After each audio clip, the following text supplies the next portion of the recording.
खिप्रो civil जज ऐं judicial magistrate Khipro Mohammad Hashim Nautkani Khipro Markot road Khipro Sanghar road ऐं खिप्रो मीरपुर ख़ास रोड ते गैरकानूनी लकड़ लॻाए गैरकानूनी टूल टैक्स वसूल करण जो सख़्ती सां नोटिस वरितो। SHO खिप्रो खे सख़्त कानूनी कार्रवाई करण जो हुकुम पिणु ॾिनो।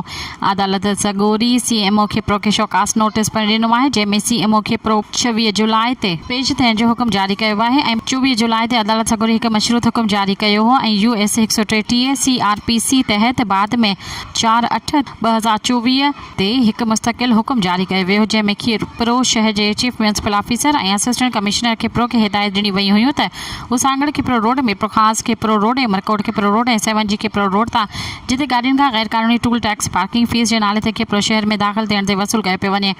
अवामी तकलीफ़ रुकावटूं बंदिशूं ख़तमु कनि ऐं उन जे हुकुम जी तामील कई वञे। हाणे हिन अदालत खे सोशल मीडिया ज़रिए इहा ॼाण मिली आहे त कुझु माण्हू खिप्रो शहर जे अचण ऐं वञण वारनि हंधनि ते गैरकानूनी टूल टैक्स वठणु शुरू कयो आहे। तव्हांजी इजाज़त ऐं रज़ामंदी खां सवाइ हिन अदालत खे तव्हांजो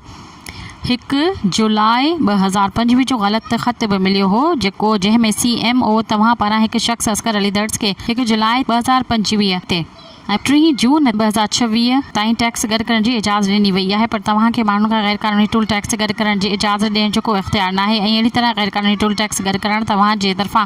अदालती हुकुम जी भञकड़ी, करप्शन में मुलविस हुजण ऐं शरारत, धोखे ऐं अवाम खे गुमराह करण जहिड़ा ॾोह साबित ज़ाहिर थिए करे थो। उहो सभु कुझु इंतहाई शर्मनाक आहे, उनखे बर्दाश्त नथो करे सघिजे ऐं तव्हांजे ख़िलाफ़ कानून मूजिबि सख़्त कार्रवाई जी ज़रूरत आहे। तंहिं करे तव्हांखे हिदायत कई वञे थी त 26 जुलाई 2025 ते ज़ाती तौर ते पेश थियो ऐं पंहिंजी पोज़ीशन लिखियल तौर ते बयानु कयो, जेको तव्हांजे ख़िलाफ़ कानूनी कार्रवाई न कई वञे। जेकर तव्हां पेश थियण ऐं जवाबु ॾियण में नाकाम रहंदा त उहो सम्झियो वेंदो तव्हांजे हक़ में कुझु बि न आहे। सब्सक्राइब कयो अवामी न्यूज़ HD खे ऐं ताज़ा तरीन ख़बरुनि लाइ ॾिसंदा रहो अवामी न्यूज़ HD।